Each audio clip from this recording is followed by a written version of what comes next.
क्या आपके पास पासपोर्ट नहीं है और आपको अर्जेंट में पासपोर्ट की ज़रूरत है, तो तत्काल पासपोर्ट बनाने के लिए कौन-कौन से डॉक्यूमेंट्स लगेंगे, कितनी फ़ीस लगेगी और तत्काल पासपोर्ट घर पर आने में कितना समय लगता है? इन सभी सवालों का अगर आप जवाब चाहते हैं, तो ये वीडियो आपके लिए। तत्काल में पासपोर्ट अप्लाई करने के लिए आपको एक बर्थ प्रूफ़ की ज़रूरत पड़ेगी और एक एड्रेस प्रूफ़ की।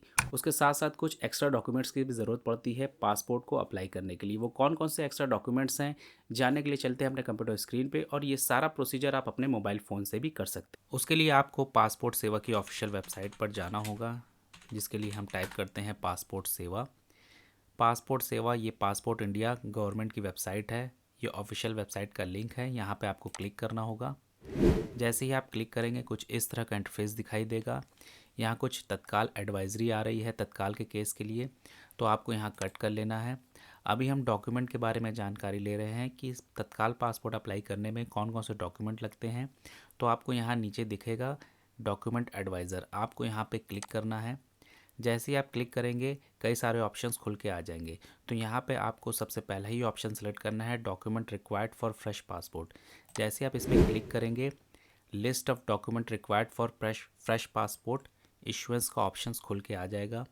यहाँ पे पहले आपको टाइप ऑफ एप्लीकेशन सेलेक्ट करना होगा, तो मैं यहाँ तत्काल के लिए सिलेक्ट कर लेता हूँ।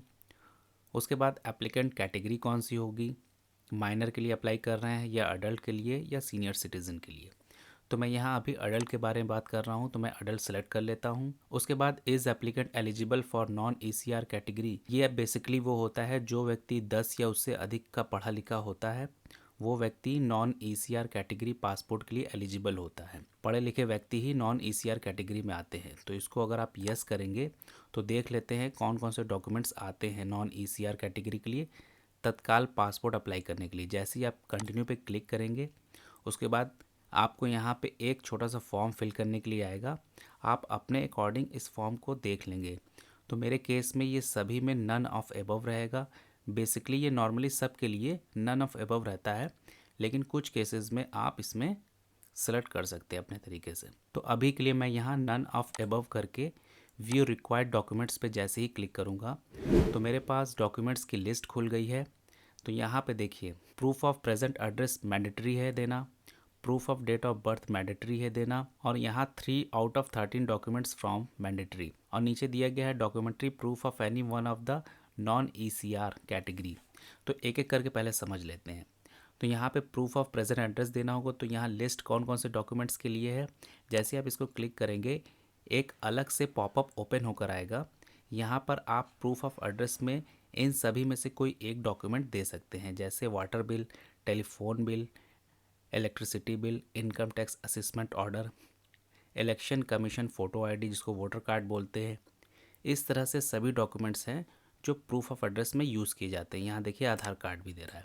तो इसको क्लोज़ कर लेते हैं। तो यहाँ आपने देख लिया प्रेजेंट एड्रेस के लिए कौन कौन से डॉक्यूमेंट्स लगेंगे, और उसके बाद बर्थ प्रूफ के लिए आपको कौन कौन से डॉक्यूमेंट्स यूज़ कर सकते हैं। कोई एक इसमें से आप यूज़ करेंगे, जैसे बर्थ सर्टिफिकेट हो गया, स्कूल लिविंग सर्टिफिकेट हो गया, या फिर रिज़ल्ट हो गया, policy bond issued by public life insurance corporation से हो गया, इलेक्शन वोटर कार्ड हो गया, पैन कार्ड हो गया, ड्राइविंग लाइसेंस हो गया।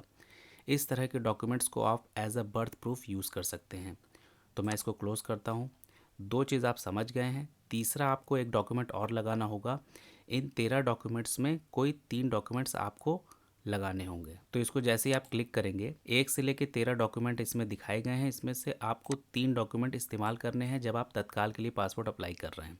तो इसमें कौन कौन से डॉक्यूमेंट हैं, आधार कार्ड आप यूज़ कर सकते हैं, वोटर कार्ड आप यूज़ कर सकते हैं, service photo ID card issued by state और सेंट्रल गवर्नमेंट किसी में से भी जिन्होंने आपको एक फ़ोटो आईडी कार्ड इशू किया है वो आप लगा सकते हैं। शेड्यूल कास्ट, शेड्यूल ट्राइबल, इस तरह का कोई सर्टिफिकेट अगर आपके पास है वो यूज़ कर सकते हैं। आर्म्स लाइसेंस है वो यूज़ कर सकते हैं। पेंशन का कोई डॉक्यूमेंट है वो यूज़ कर सकते हैं।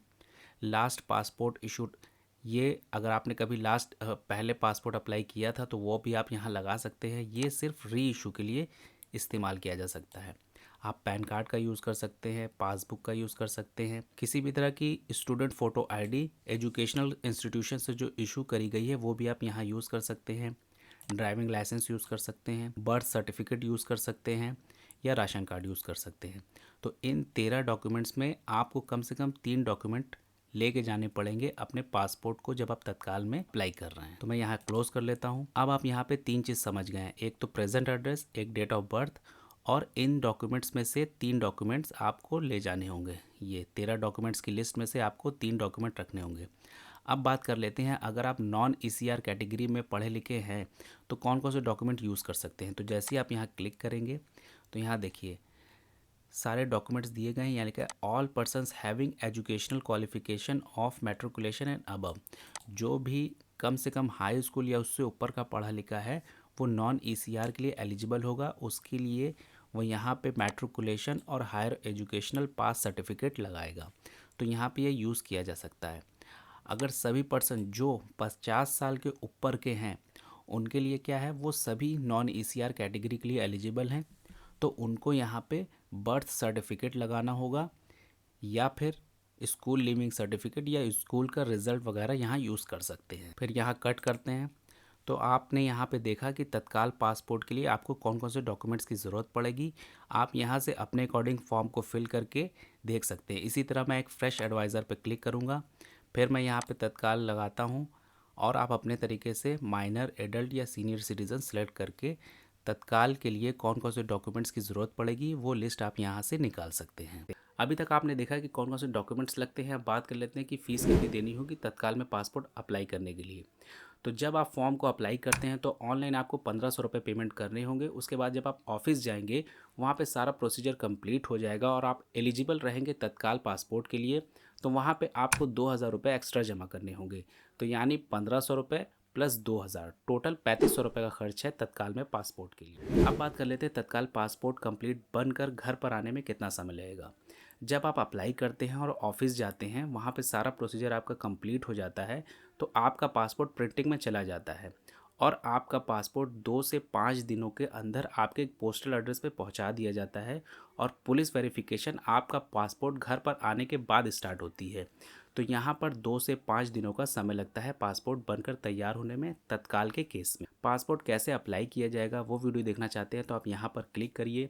इस वीडियो में बताया गया है कि खुद से घर बैठे कैसे हम पासपोर्ट के लिए अप्लाई कर सकते हैं बिना किसी एजेंट को एक्स्ट्रा पैसे खर्च किए। तो चलिए मिलते हैं नेक्स्ट वीडियो में। Till then good bye.